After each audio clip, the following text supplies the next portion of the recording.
Kennedy had key ideas about peace that are extremely important.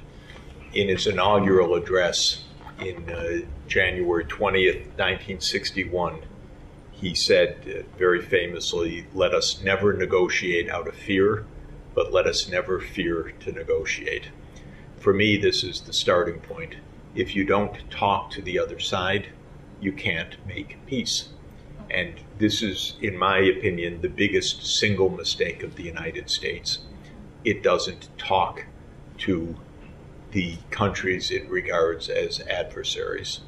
The second thing that President Kennedy understood very clearly is that in a conflict, both sides want peace. And in 1963, at the height of the Cold War, President Kennedy proposed a treaty with the Soviet Union. The third idea of President Kennedy is treat your counterpart with respect. And so President Kennedy said to the American people in his famous peace speech on June 10, 1963, the Russian people have many, many positive attributes and traits. They have great culture, great science, great arts, great industry, great bravery, and so we should respect the Russian people. And when Nikita Khrushchev, the chairman of the Soviet Union Communist Party, heard President Kennedy's speech, he liked the speech very much, and he called the American envoy in Moscow, Averell Harriman, and he told the president's envoy that he wanted to make peace with President Kennedy. And 5 weeks after that speech, they signed the agreement. They did not yet take the advice, because every day they talk about defeating Russia. Now, Russia has 6,000 nuclear warheads. It's got 1,600 strategic nuclear warheads. What in the world are they thinking? Russia will not be defeated. Maybe it can be accommodated. The main implication is that the war in Ukraine is a proxy war between the United States and Russia. This is quite clear. The proxy war came because the two sides could not set clear guidelines for not stepping over each other's boundaries. And because of that, a war erupted. The loser is the country in the middle, Ukraine.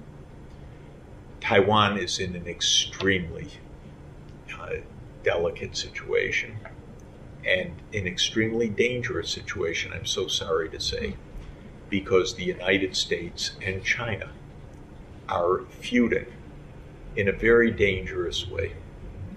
And Taiwan should be doing everything possible to avoid an escalation of rhetoric, an escalation of fear, an escalation of provocation of any kind.